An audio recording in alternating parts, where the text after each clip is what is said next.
Экс-маданият министри Азамат Жамангулов учурунда мен Каримованы бул кызматка койбойт элем деген пикирин билдирген. Анда сөз башынан болсун. Ырчы Самара Каримованы бул окуу жайга эмне себептен улам директор кылып бекиткени тууралуу ошол кездеги маданият, маалымат жана туризм министри Азамат Жамангулов Азаттык алгысына маек берген. Анда Самараны эмне себептен улам бекитип, бирок кайра алууга туура келгенин толук айтып берген. Бул маек 2018 жылдын 2-ноябрында жарыкка чыккан. Анда ошол маекти угуңуздар. Самара Каримова музыкалык орто окуу жайынын директору болуп дайындалганын аталган министрлик 30-октябрда кабарлаган. Кызматка дайындап, 2 күндөн кийин кайра бошоткон чечимдин чоо жайы тууралуу министр Жамангулов мындайча түшүндүрмө берди. Азаттык: ырчы Самара Каримованы кайра кызматтан алуу тууралуу чечимге эмне себеп болду? Азамат Жамангулов: буйрук чыгарууда мыйзам бузулган. Менин орун базарымдын Өзбекстанга кетип баратып кол койгону,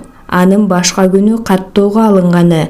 Ушундан улам ал буйрукту кайра жокко чыгарууга туура келди. Азаттык: министрлик 30-октябрда сиз кызматта иштей баштаган кезде эле Каримованы кызматка дайындалганы тууралуу кабар тарабады беле? Азамат Жамангулов: жок, бул мага чейин болгон иш. Мен келгенде кол коюлуп, бардык документтер даяр болуп калган. Азаттык: бирок буга чейин сиздин атыңыздан маалымат тараганда. Азамат Жамангулов: менин атымдан кеткен эмес, маалымат каражаттары эмнегедир мени ошого байлап коюшту. Мен келген учурда Каримованы жамаатка тааныштырып жатышат. Ошол себептен байланып калдым го. Бирок ал менин чечимим эмес болчу. Азаттык: Каримованы директорлукка дайындоодо эмне деген мыйзам бузуу бар экен? Негизи эле бул окуу жайына кандай жетекчи дайындалышы керек эле? Азамат Жамангулов: биринчиден, кызматка дайындоо эрежеси бузулгандыктан чечим жокко чыгарылды. Экинчиден, өзүмдүн жеке көз карашым боюнча айтсам, мен ал кишини бул кызматка койбойт элем. Бизде мектептин директору кандай тажрыйбага ээ болушу керек, билим кандай болушу керек деген квалификациялык талаптар бар. Бирок орто окуу жайыныкы жок экен. Учурда биз ошол боштукту толукташыбыз керек. Тажрыйбага, директорлорду шайлоо талаптарына карасак, ал киши бул талапка жооп берген эмес. Анын адистик билими башка экен. Тажрыйбасы да толо элек экен. Ошондуктан директор болууга мүмкүнчүлүгү жок эле. Азаттык: анда сиздин статс катчыңыз эмне үчүн Каримованы бул кызматка дайындады? Бул боюнча териштирүү болдубу? Азамат Жамангулов: Самара Каримова өзү арыз менен кайрылган экен. Менин каалоом бар, ушул орунга коюп берүүңүздү өтүнөм деген арыз жазган. Ошол арызды канааттандырыптыр. Азаттык: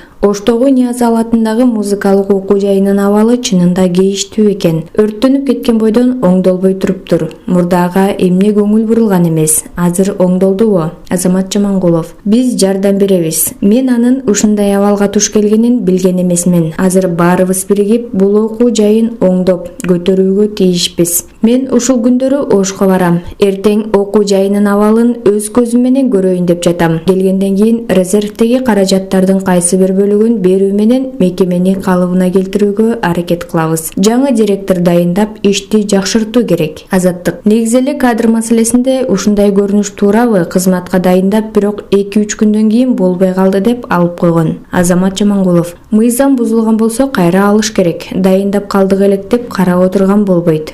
Азаттык: негизи бул жерде статс катчынын жоопкерчилиги кандай? Ал жетекчилик менен кеңешиши керек беле? Азамат Жамангулов: эми ошону ойлонуп, кеңешүү керек болчу. Кеңешпей кабыл алынган чечим болуп отурат.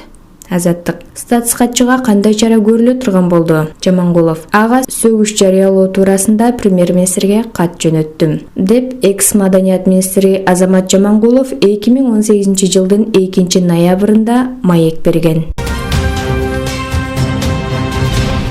Самара Каримованын Оштогу музыкалык окуу жайына байланыштуу ызы-чуунун башында ким турарын Жыпаргүл Турсунбаева аттуу маданият кызматкери Facebook баракчасына жазып чыкты.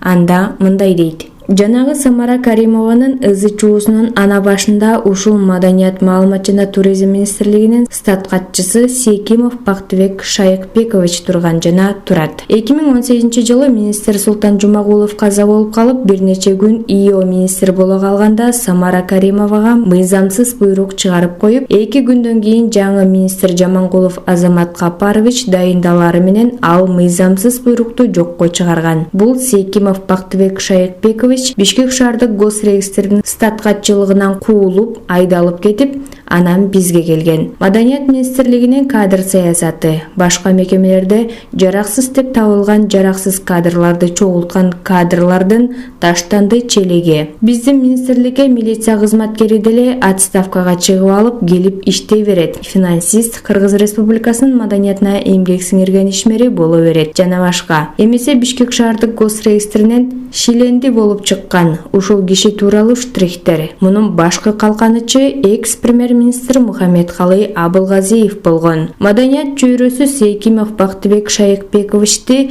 Мухаммедкалый Абылгазиевдин жердеши, айылдашы, ал эле эмес кудасы деп билет. Мына чуу салып жаткан Самара Каримованын министрликте таянган тоосу, деп билдирет Жыпара Турсунбаева.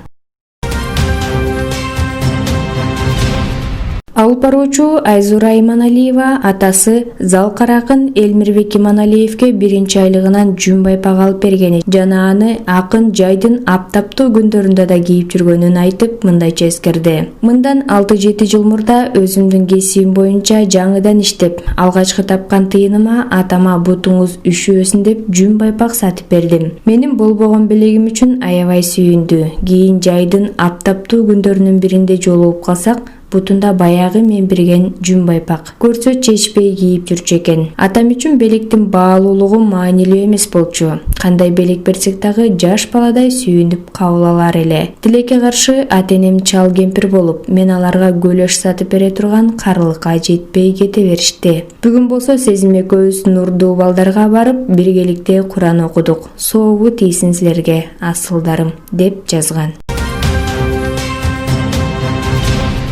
Ырчы Самара Каримова музыкалык окуу жайдын директору кызматын кайтарып алуу боюнча соттун чечими күчүн жоготту. Бул туурасында анын арызын караган Бишкектин 1-май райондук сотунун маалымат кызматы кабарлады. Буга Маданият, маалымат жана туризм министринин Бишкек шаардык сотуна даттанганы себеп болгон. Министрлик райондук соттун чечимине макул болбой, соттогу ишенимдүү өкүл мурдагы министр тарабынан бекитилгенин жана иштин 2 жылдан кийин каралганы мыйзамсыз болгонун жүйө келтирген. Министрликтин өкүлү берилген ишеним катка ылайык доону моюнга алуу укугу болгон. Ошондой эле бул ишеним кат чакыртып алынып же жокко чыгарылган эмес. Ошол себептен 2020-жылдын 17-декабрында 1-май райондук сотунун чечими менен Самара Каримованын доо арызы канааттандырылган. Ал эми жогорку инстанцияга 30 күндүн ичинде кайрылуу тараптардын укугу бар болчу. 15 январда Маданият министрлиги доо арыз менен даттанды деп айтылат маалыматта. Апелляциялык даттануу түшкөндүгүнө байланыштуу райондук соттун чечими мыйзамдуу күчүнө кире электиги белгиленет. Эске салсак, Кыргыз Республикасынын эмгек сиңирген артисти Самара Каримова Оштогу Ниязалы Борошев аттындагы музыкалык окуу жайынын сотунун чечими менен директор болуп келген. Бирок аны эмгек жамааты кабыл албай, ушул убакка чейин ызы чуу уланууда.